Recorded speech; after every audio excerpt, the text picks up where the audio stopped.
What's up, everybody? Welcome to SLC Puck!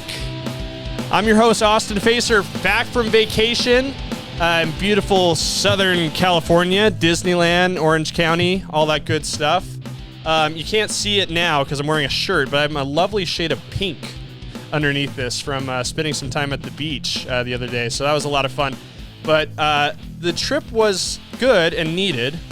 But I did miss doing the midweek episode a lot with you guys. If you've been following the show, you know that I've been trying to do it on a twice-a-week cadence, doing a midweek and a Sunday episode.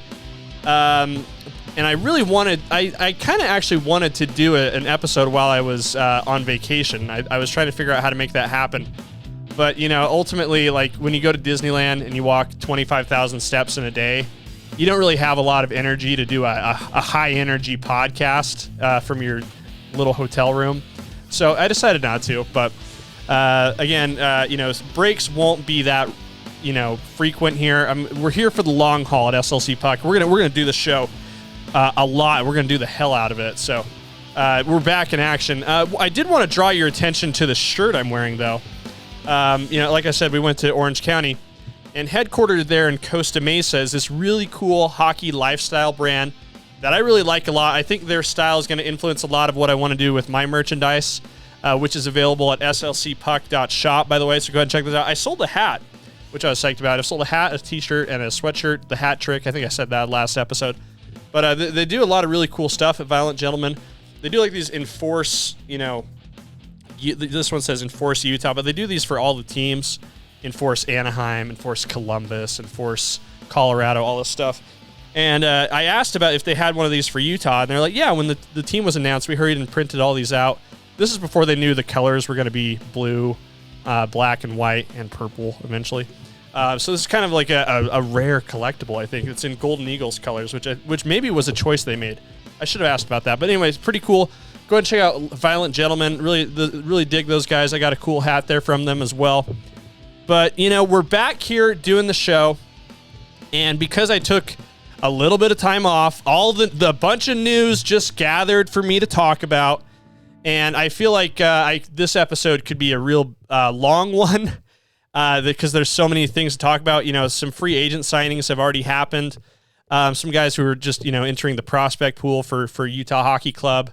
The draft is this week. The draft party is going to be at the Delta Center on Friday, I believe, and I will be there. If you see me, I'll be wearing my SLC Puck hat just to draw attention to myself because, why not? Why not do a little marketing there? I should probably get some business cards made as well. That might be a good idea. If anybody knows a place to get business cards, let me know. But I'll be there at the Delta Center for the draft party. That should be a lot of fun. We're going to talk a little bit more about that on Wednesday because I think I've thought about this more. I've read some more expert feelings on who the Utah Hockey Club should draft, and I've arrived at two players. It's not the one I really like. I really like Zane Parekh, but I don't think he's the guy that Utah Hockey Club is going to target. But I'll get more into that on Wednesday. There's just a lot to talk about right now, and again, we'll get into free agency. That's going to start July 1st, but this is really where it starts to heat up here in terms of talking about the on ice product, because we have a schedule now for Utah Hockey Club when they're going to take the ice as the team for the first time. And by gosh, the lovely salt of the earth people out there in Des Moines, Iowa get to see the Utah Hockey Club first, which is so weird. They released the preseason schedule for Utah Hockey Club a few days ago on June 20th. I'm talking to you guys on June 23rd. But here, just looking at the schedule, and I'll pull it up for you guys to see right here, and then I'll give you guys some thoughts on it. They're going to start their preseason schedule playing on September 22nd against the St. Louis Blues at the Wells Fargo Arena in Des Moines, Iowa. They're designated as the home team for whatever reason. I don't know what the deal with that is. Who knows? It's a neutral site, again, between them and the Utah Hockey Club and the St. Louis Blues. The next day, they'll be back here in Salt Lake City, Utah, taking the ice for the first time as an NHL club here. If you guys are familiar with the Frozen Fury series that has been playing here for a while between the Golden Knights and the Kings, They told the Golden Knights to, hit the road. We got our own club. We're going to play the Kings here. The reason why they play the Kings and the reason why they had that deal with the Kings to do the Frozen Fury is because Kings president Luke Robitaille is a Heber City resident. He loves coming here to the Salt Lake area. And I think that was important for him. And there's also been some ties to the Kings as well. Trevor Lewis, Daniel Brickley have played for the Kings, and they're Utah natives, locals, born and bred guys. So that's why the Kings are coming here, again, part of the Frozen Fury. I think those people who had tickets to see the Golden Knights and the Kings have had those refunded or something. I've been trying to see how that's going to play out, but this is where the Utah Hockey Club will make their debut to the Salt Lake City, Utah market as the NHL franchise, the former Arizona Coyotes. They're going to be here taking the ice again, first time September 23rd. That should be a ton of fun. I bet it's going to be bonkers. It's going to be bananas. It's going to be a lot of fun. But and then they hit the road for a little bit of a stretch here. They head to Vegas, Colorado into September. Heading into October, they'll be at San Jose, at Anaheim, where we just were. That's pretty cool. And then I thought this was a really interesting little note here on the preseason schedule, and I want to get into conspiracy theory time with you guys. Again, I don't know things, but I have guesses about things, and I just because I've seen the sports scene so much in my life and my career, and I have somewhat of an educated guess on how these things work behind the scenes. I think this was really interesting to me, and I think it's worth talking about.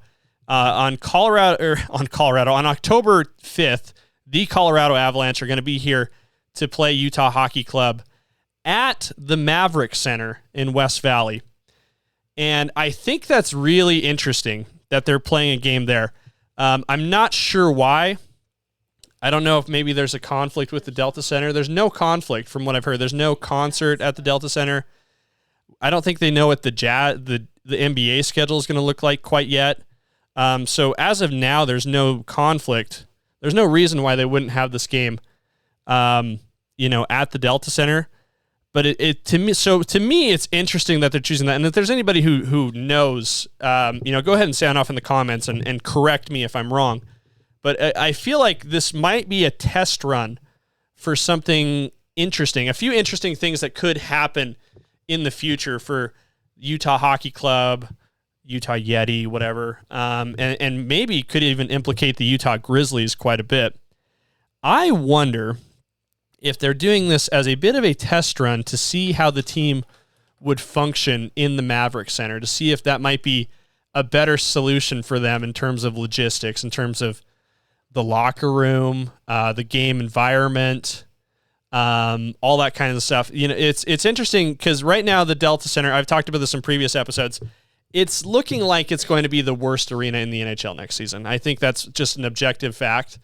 It's going to be 10,000 unobstructed seats. I think a good deal of them are still pretty obstructed. But I think they did pretty well selling season tickets from what I've seen. But the Maverik Center has a similar capacity. Their capacity is about 10,000 as well. And that building is built for hockey. Like it's perfectly suited. The bleachers fit exactly the way they should around the rink.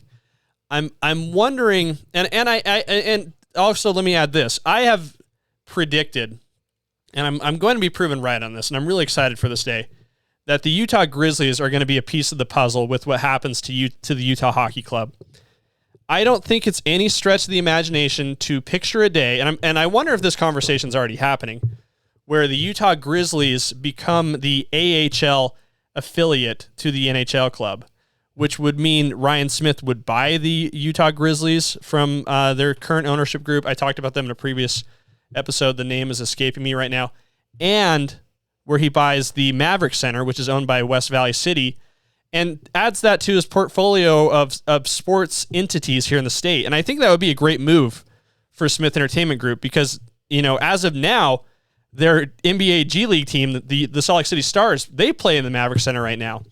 So that you could just say, hey, the Maverik Center is just going to be the place where our minor league teams play. The Stars, the Grizzlies. It's going to be a great affordable option for families who maybe can't make it to a Utah Hockey Club or a Utah Yeti game or a Utah Jazz game, we've got a great show for you over there in West Valley, and we know it works. And we've had test runs, and it also makes me wonder if they're doing this as sort of a contingency planning protocol, because we know that the Delta Center is going to need a lot of work on the exterior and the interior. I think it's safe to say that a lot of times these big construction projects, things don't always go exactly to plan. I think if things go perfectly the way Smith Entertainment Group wants this to go, this will be a 3-year project they knock out over a few summers, and then bada bing, bada boom, we've got a shiny new Delta Center, a downtown entertainment district that's super cool, something that people can be really proud of. That's if things go really according to plan. I think there could be a lot of hiccups along the way, and it would be nice for them to know that if they needed to play a few games in the Maverik Center or even a whole season, that it works. And I wonder if that's why they're going to the Maverik Center on October 5th to play the Colorado Avalanche. I think that's something to watch out for. Because, again, I think we're going to see some more dominoes fall there with the Maverik Center, the Grizzlies, Utah Hockey Club, Smith Entertainment Group. There's some connection there that's going to happen. I'm certain of that. And it kind of brings me into the second thing I wanted to talk about. And the other news that kind of broke in the hockey world, there's been a lot of news in the hockey world this week, but I thought this one was relevant to our audience here in Utah. Not because it's something that happens here in Utah or did happen in Utah, but really the fate of our franchise, the fate of our hockey future, and the destruction of the hockey future in Arizona are kind of intertwined. Obviously, I mean, I broke this down on the very first episode of the show, in the second, the third, and even other episodes. You know, I mean, we all know the story of how we landed our NHL team, right? The Arizona Coyotes had a horrific ownership in place, and they weren't able to get an arena deal that the NHL found suitable. The plan was, the NHL was like, okay, we're gonna move all the roster, the hockey operations, the rights to a franchise. We're going to move those over to Ryan Smith. He's going to play, the team's going to play in Utah for the foreseeable future, forever, hopefully. And then, you know what, Alex Murillo, former owner of the Coyotes, we're going to give you 5 years to figure out an arena deal. And if you can figure that out, you'll get your team back. Coyotes will be the next expansion franchise in the pipeline. I'm sure there's going to be more expansion in sports leagues in the future. So anyway, again, that's the brief synopsis, right, of how we got here. And for the Coyotes, it all hinged on getting this land in the Phoenix area that was going to be up for a public auction. And they had made promises to their fans, promises to the community, that they were going to go after this piece of land. This is where they were going to build their arena. This is where the Coyotes are going to be reactivated and reincarnated, if you will, as an NHL franchise. And it was set to go on an auction this Thursday, but on Friday, the Arizona State Land Department pulled the rug on them and canceled the auction of the site. And it effectively puts the Coyotes in in hell. Like it's kind of over for them at this point. And from what I can tell, and again, I'm going to jump into conspiracy theory. You know what I should just have is just like a tinfoil hat ready to go. Of course, it's going to have SLC Puck branding on it because, branding, that matters. But when I go into conspiracy theory time, I'm just going to put the tinfoil hat on.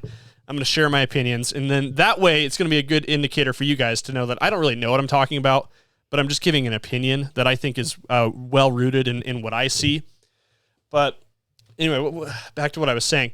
The issue with this parcel of land is, I think everybody in Arizona knew that this is what the Murillo family had targeted for their new arena. They were going to do whatever it took to win this auction, to build an arena here, to bring the Coyotes back. And apparently the land department was like, no, actually the Coyotes submitted the wrong kind of zoning permit.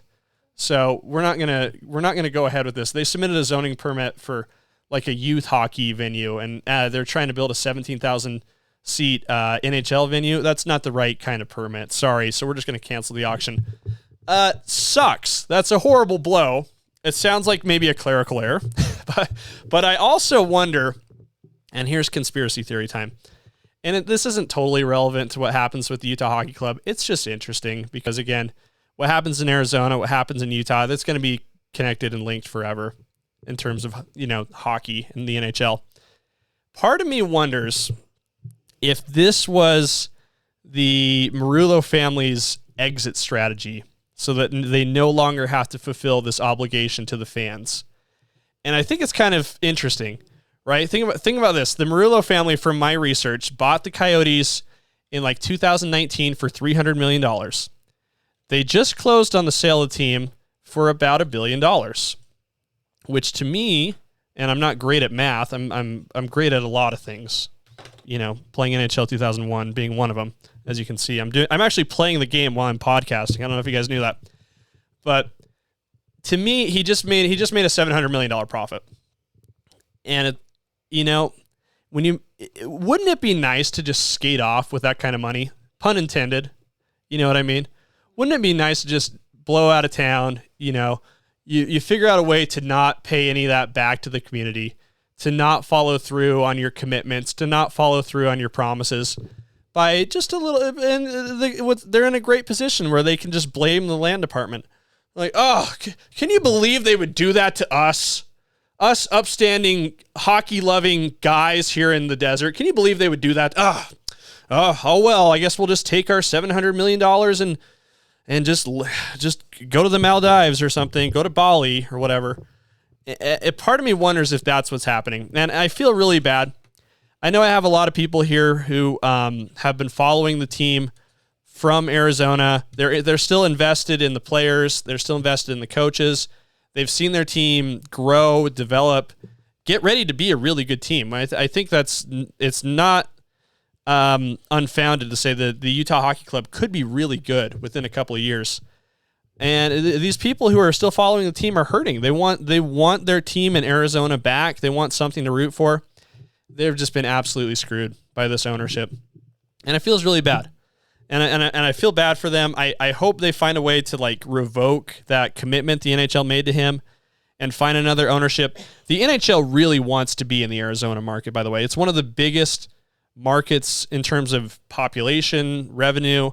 They've got there's NHL, not NHL anymore, but there's NFL, NBA, Major League in the Phoenix area. The NHL needs to be in that market. Austin Matthews, who you could argue is one of the 2 or 3 best hockey players in the world, is a Phoenix resident. They need to be there. And they've got to get rid of Alex Marullo and the rest of the ownership now to make that happen. But who knows? Who knows what happens next? I'm going to follow that somewhat out of morbid curiosity, just because it is interesting. And some of the stuff that I've read already, and some of the stuff I read on the show is just bonkers in terms of what those guys tried to get away with.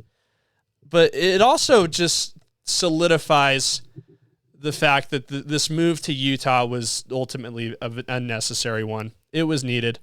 I think a lot of it's rooted in Ryan Smith's ability to make big promises and then find a way to make it, come to fruition later, which I think is the story of what's happening with the hockey club and downtown Salt Lake City and the Delta Center.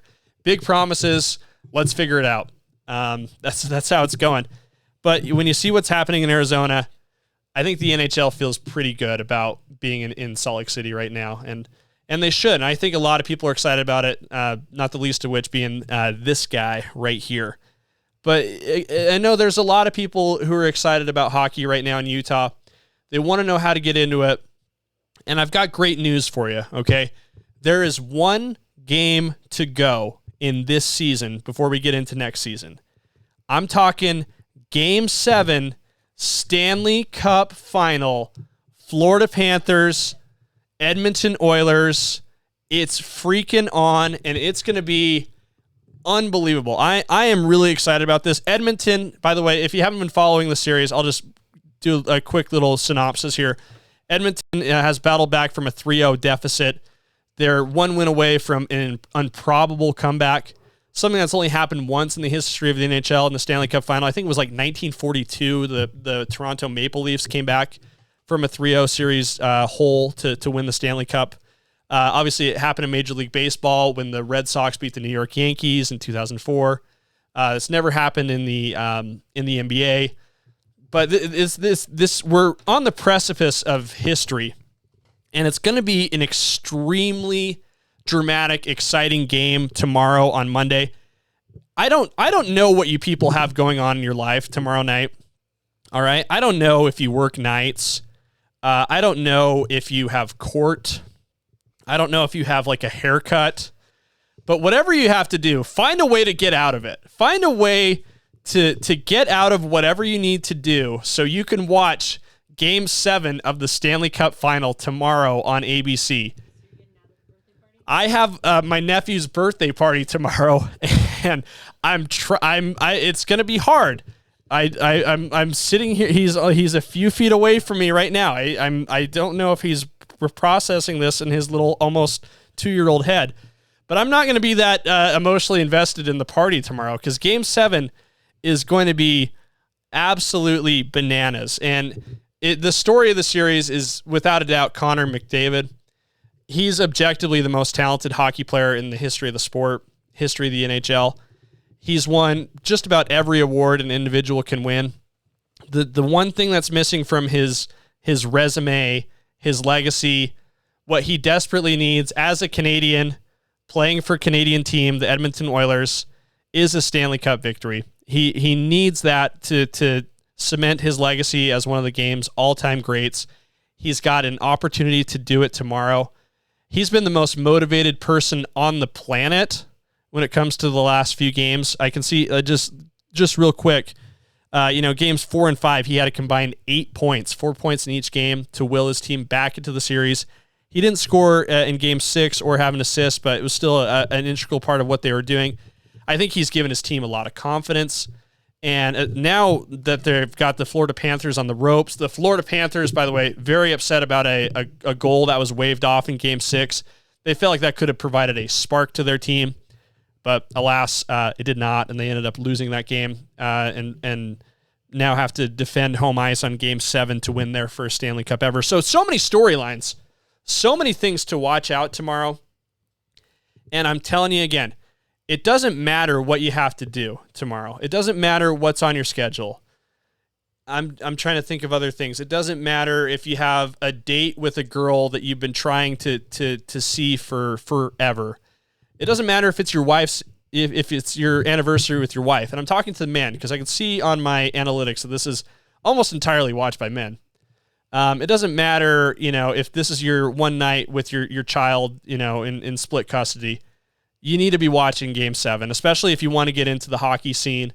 If you're excited about what's happening in Utah, it's going to be incredible. The desperation from both these teams, from Connor McDavid, Sergei Bobrovsky, the Florida Panthers goalie, who was the hottest hockey player in the world coming into the series, cooled off significantly. He needs to have the game of his life. It's going to be crazy. It's going to be a lot of fun. I hope you guys tune in. We'll definitely be talking about it on Wednesday for sure. And we'll have a lot of other things to talk about as well. But it's good to be back in the loop with you guys. Again, love the support. You guys rock. You're making this fun. Go ahead and, hit like, comment, subscribe, get in the conversation. Be nice, please. That would be great. Be nice to each other is what I would say, and me, but to each other as well. You can follow me on social media. I'm on all the platforms at SLC Puck. Again, merch is at slcpuck.shop. I put everything on slcpuck.com as well, so you can listen, comment, subscribe. You get this in podcast form on Apple, Spotify, all that good stuff. Try to make this as easy as possible for you guys, so there's no excuses. Tell your friends. Tell your friends SLC Puck is the way to go. But again, I really appreciate you guys. It's good to be back, and we'll talk soon.